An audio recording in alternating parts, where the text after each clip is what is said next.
En medio del silencio helado de una madrugada sin luna, el leve susurro de una corriente de aire se cuela por la rendija de una ventana empañada, como si una promesa de calor limpio intentara abrirse paso entre la niebla del invierno.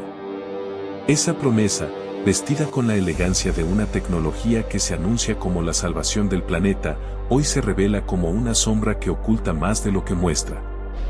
¿Qué ocurre cuando la promesa se encuentra con la cruda realidad de los hogares que la adoptan? Esa es la pregunta que nos lleva a desenterrar la verdad oculta tras la mayoría de las nuevas bombas de calor. 2024 marca una época en la que la revolución verde parece haber alcanzado su apogeo. Los gobiernos, con discursos cargados de esperanza, impulsan la sustitución masiva de calderas tradicionales por sistemas que, según la publicidad, convierten la energía eléctrica en calor con una eficiencia casi mágica. En los folletos brillantes, palabras como cero emisiones, ahorro de energía y silencio absoluto se entrelazan como un canto de sirena que atrae a propietarios, constructores y promotores inmobiliarios por igual.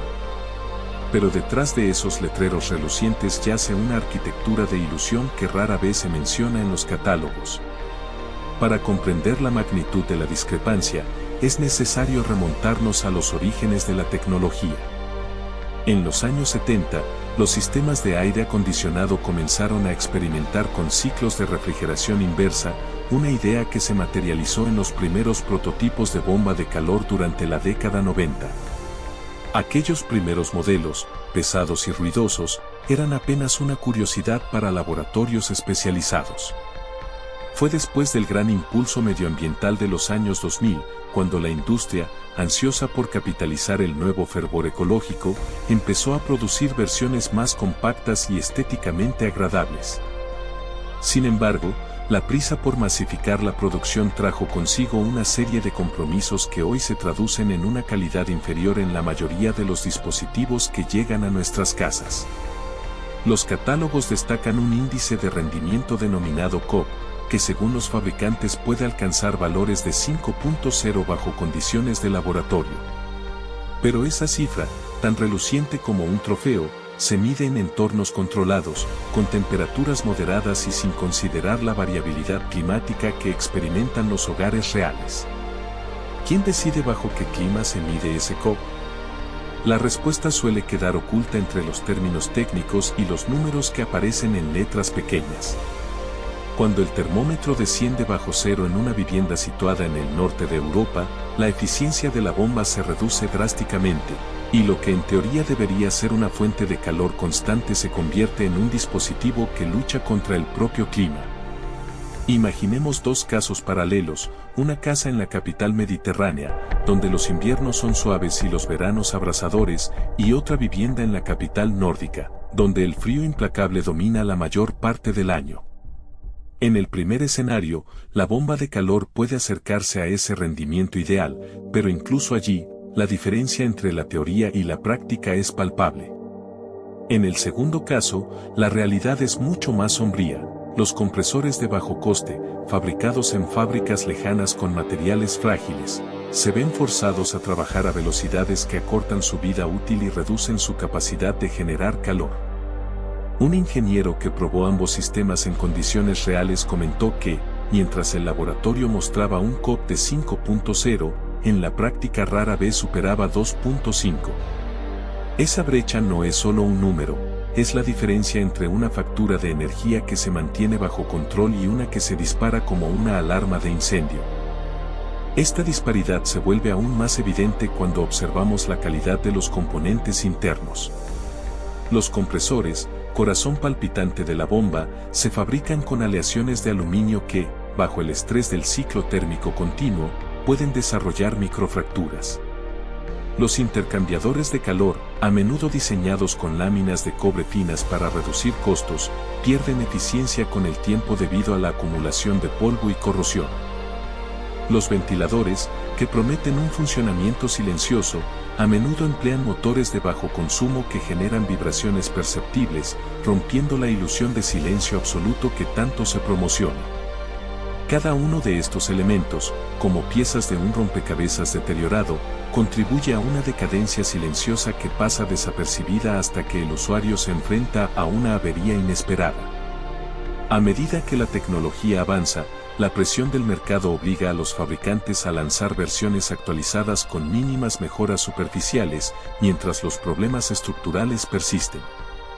El ciclo de obsolescencia programada se infiltra en la industria, creando una corriente constante de dispositivos que, aunque relucen en los escaparates, son en esencia reliquias de una promesa incumplida. El resultado es una generación de bombas de calor que, en su mayoría, no cumplen con la expectativa de ser la solución definitiva para una calefacción sostenible. Si esto te está abriendo los ojos, suscríbete y acompáñanos en el próximo segmento, donde desglosaremos cómo la legislación y los incentivos gubernamentales, aunque bien intencionados, a veces alimentan esta espiral de mediocridad. ¿Qué piensas tú sobre la brecha entre la promesa y la práctica? Déjamelo en los comentarios, me interesa mucho conocer tu experiencia. Da un like si este análisis resonó contigo, y sigue atento, porque lo que sigue revelará el verdadero costo oculto de confiar ciegamente en la tecnología sin cuestionarla.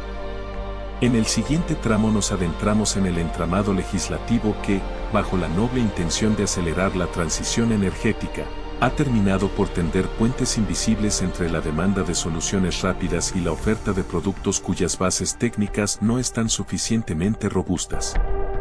Desde el comienzo de la última década, los gobiernos de la península han desplegado paquetes de ayudas que prometen subvenciones directas, bonificaciones fiscales y líneas de crédito blandas para quienes decidan sustituir sus viejas calderas por bombas de calor. La idea, en su esencia, es clara: desincentivar el uso de combustibles fósiles y, con ello, reducir la huella de carbono nacional. Sin embargo, la ejecución de esas políticas ha generado una serie de efectos colaterales que, en muchos casos, alimentan la mediocridad que describimos en la sección anterior. Primero, la mecanografía de los requisitos de elegibilidad suele centrarse en indicadores de rendimiento que resultan, a primera vista, atractivos pero que ocultan matices críticos. Se exige, por ejemplo, que el coeficiente de rendimiento, el famoso COP, supere la cifra de 3.5 en pruebas estandarizadas. Esa cifra, sin embargo, se mide en condiciones de laboratorio que reproducen climas templados, con temperaturas de entrada y salida que rara vez coinciden con la realidad de los hogares situados en zonas de inviernos extremos. Cuando la bomba se instala en una vivienda del norte, donde las temperaturas nocturnas pueden descender bajo cero, el COP real se desploma y la eficiencia prometida se disuelve como vapor. La normativa, al no exigir pruebas bajo un rango más amplio de condiciones, deja una brecha que los fabricantes pueden explotar sin que el consumidor lo perciba. En segundo lugar, la estructura de las subvenciones crea un incentivo financiero directo para que los instaladores y distribuidores prioricen la rapidez de la venta por encima de la calidad del proyecto. La mayor parte de los incentivos se otorgan al momento de la compra, sin contemplar un seguimiento posterior que evalúe la vida útil del equipo ni la satisfacción del usuario a medio plazo. De esa forma, el instalador consigue el beneficio económico inmediatamente, mientras que la posible degradación del sistema, por ejemplo, la pérdida de presión en el circuito refrigerante o la acumulación de suciedad en los intercambiadores, se pospone en el tiempo, lejos del horizonte de la ayuda pública. El resultado es una cadena de suministro que se vuelve más reactiva que proactiva, y que termina entregando productos que, aunque cumplen con los requisitos formales, no garantizan la durabilidad esperada. Un tercer factor, quizás el más insidioso, es la falta de una normativa clara que regule la composición de los componentes internos. Las normas actuales se enfocan en los parámetros de eficiencia energética y en los niveles de ruido, pero apenas tocan aspectos como la resistencia de los compresores a ciclos térmicos prolongados, la calidad de los sellos de los intercambiadores o la vida útil de los motores de los ventiladores. En ausencia de esas especificaciones, los fabricantes pueden recurrir a materiales de menor coste, como aleaciones de aluminio de baja dureza o bobinas de cobre de espesor reducido, lo que a la larga se traduce en microfracturas, corrosión y, en última instancia, fallos prematuros. La legislación, al no exigir pruebas de resistencia mecánica a largo plazo, deja una puerta abierta a la obsolescencia programada disfrazada de innovación. Todo este entramado se vuelve aún más evidente cuando observamos los datos de reparación y sustitución publicados por los servicios técnicos de grandes cadenas de distribución. En los últimos años, el número de llamadas de asistencia técnica relacionadas con bombas de calor ha experimentado un crecimiento que supera el 50% respecto a la década anterior. Los motivos más recurrentes son fallos en el compresor, pérdidas de refrigerante y ruidos anómalos provenientes de los ventiladores. Cada una de esas incidencias implica un coste que, aunque a veces cubierto por la garantía, recae en última instancia sobre el consumidor, quien termina pagando una factura de mantenimiento que compensa con creces el ahorro energético inicialmente prometido. Ahora bien, ¿qué implica todo esto para el consumidor medio que, motivado por la campaña publicitaria y los atractivos incentivos, decide dar el salto? La respuesta se vuelve una ecuación de variables que pocos usuarios están preparados para calcular. Por un lado, está el ahorro energético estimado, que se basa en un rendimiento óptimo bajo condiciones ideales. Por otro, están los costos ocultos, la instalación de una red de tuberías adecuada, la posible necesidad de reforzar el aislamiento térmico de la vivienda, el mantenimiento periódico y, en el peor de los casos, la sustitución total del equipo antes de que termine su vida útil proyectada. Sumando a todo ello la carga financiera de los incentivos, que pueden requerir la presentación de documentación exhaustiva y la espera de la aprobación, el proceso se vuelve mucho más complejo y costoso de lo que la publicidad sugiere. En este punto, es útil recordar un caso real que ilustra la disparidad entre la promesa y la práctica. En una vivienda situada en la Sierra de Granada, una familia optó por una bomba de calor de gama media, motivada por la bonificación de hasta 10.000 euros que ofrecía el Programa Regional de Eficiencia Energética. La instalación se completó en un plazo de 2 semanas, y la factura de energía disminuyó ligeramente durante los primeros 3 meses. Sin embargo, al llegar el segundo invierno, la unidad comenzó a emitir ruidos extraños y la temperatura interior no alcanzaba los niveles de confort esperados. Tras varias visitas al servicio técnico, se descubrió que el compresor había sufrido una microfractura en su carcasa, provocada por la constante contracción y expansión del metal en las bajas temperaturas.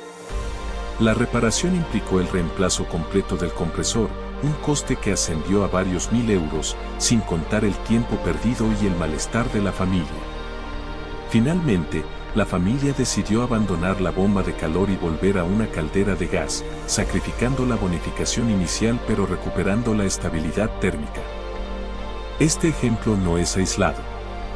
En comunidades del norte de Castilla y León, donde las temperaturas invernales pueden descender bajo cero durante decenas de días, los propietarios han reportado una mayor frecuencia de fallos en los sistemas de descongelado, que son esenciales para que la bomba mantenga su eficiencia.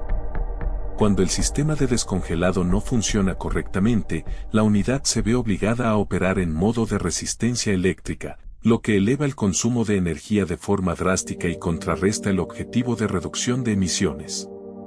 La falta de una normativa que exija la validación del sistema de descongelado bajo condiciones de hielo severo deja a los usuarios vulnerables a un fenómeno que, en teoría, debería estar controlado.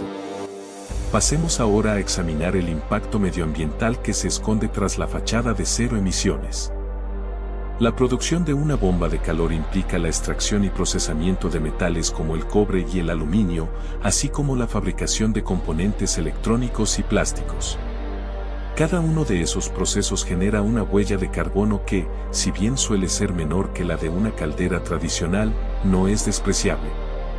Además, el refrigerante utilizado, a menudo un gas de hidrofluorocarbonos, posee un potencial de calentamiento global considerable. Si la unidad sufre una fuga, ese refrigerante se libera directamente a la atmósfera, contrarrestando parte del beneficio obtenido por la reducción del consumo de combustibles fósiles. En los últimos años, la normativa europea ha impulsado la transición a refrigerantes con menor potencial de calentamiento, pero la velocidad de adopción en el mercado de consumo sigue siendo lenta, Y muchos equipos instalados todavía emplean compuestos con un alto potencial de calentamiento. Otro aspecto que merece atención es el destino final de las bombas de calor una vez que llegan al final de su vida útil. La mayoría de los usuarios desconocen la existencia de programas de reciclaje específicos para estos equipos, lo que lleva a que una gran cantidad de unidades terminen en vertederos, donde los componentes metálicos y los plásticos pueden tardar décadas en degradarse. En algunos casos, los refrigerantes permanecen atrapados en los condensadores, representando una fuente latente de emisión de gases de efecto invernadero. La falta de una política clara de reciclaje y de incentivos para la devolución de equipos obsoletos crea un círculo vicioso. Se promueve la sustitución rápida, pero no se garantiza la gestión responsable de los residuos. Frente a este panorama, la pregunta que surge inevitablemente es, ¿existe una ruta viable que permita conciliar la urgencia de la descarbonización con la necesidad de ofrecer productos duraderos y realmente eficientes? La respuesta parece residir en la combinación de varios factores. En primer lugar, la legislación debe evolucionar hacia un enfoque más integral, que no solo mida el rendimiento energético bajo condiciones ideales, sino que también exija pruebas de resistencia mecánica, durabilidad de los componentes y desempeño bajo climas extremos. En segundo lugar, los incentivos financieros deberían estructurarse de manera que recompensen no solo la instalación, sino también el mantenimiento adecuado y la vida útil prolongada del equipo. Por ejemplo, se podrían ofrecer bonificaciones escalonadas que se activen al cumplir ciertos hitos de tiempo sin averías mayores, incentivando así a los instaladores a escoger materiales de mayor calidad. En tercer lugar, la transparencia en la información al consumidor debe ser reforzada. Los catálogos y fichas técnicas deberían incluir métricas claras sobre la degradación del COP a lo largo del tiempo, la eficiencia del sistema de descongelado y la durabilidad esperada de los componentes críticos. Además, una etiqueta de certificación de calidad, otorgada por organismos independientes tras pruebas de ciclo de vida, podría servir como guía fiable para los compradores. La educación del público también juega un papel esencial. Un consumidor informado será más propenso a preguntar por el tipo de refrigerante, la calidad del compresor y los planes de mantenimiento, y menos susceptible a dejarse llevar únicamente por el atractivo de la subvención. A nivel de industria, la adopción de estándares de fabricación más rigurosos puede marcar la diferencia. Algunas empresas pioneras ya están implementando procesos de control de calidad que incluyen pruebas de vibración, análisis de fatiga de los componentes y simulaciones de ciclos térmicos extremos antes de lanzar al mercado sus productos. Estas prácticas, aunque aumentan los costos de producción, se traducen en una mayor fiabilidad y, a largo plazo, en una reputación de marca más sólida. Los consumidores, al reconocer la diferencia entre una bomba de calor de lujo y una de entrada, pueden decidir invertir en la primera, sabiendo que la vida útil será mayor y los costes de mantenimiento menores. Por último, la colaboración entre gobiernos, fabricantes y asociaciones de consumidores puede crear un ecosistema donde la innovación no se sacrifique en aras de la rapidez.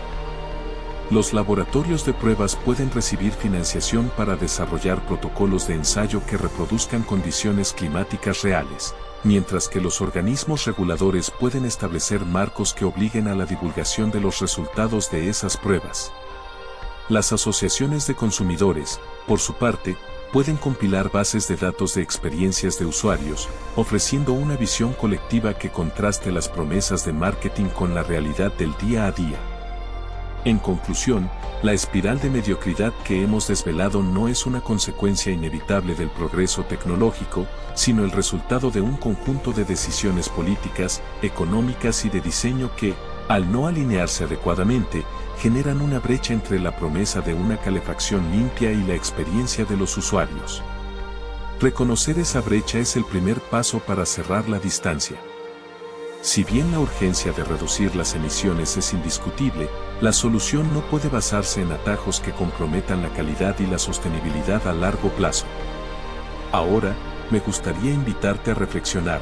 ¿Crees que los incentivos actuales están bien diseñados o piensas que deberían reconfigurarse para premiar la durabilidad y la verdadera eficiencia? Deja tus ideas en los comentarios. La discusión colectiva puede ser el motor que impulse cambios reales. Si este análisis te ha abierto los ojos sobre los entresijos de la industria, suscríbete al canal para seguir explorando los rincones menos visibles de la transición energética. Cada me gusta ayuda a que más personas accedan a esta información, y juntos podemos exigir una evolución más responsable y transparente. Mantente atento, porque en la siguiente parte desglosaremos el coste oculto de la energía eléctrica en los hogares que dependen de bombas de calor, y cómo esa variable puede transformar por completo la ecuación de ahorro que muchos creen haber resuelto.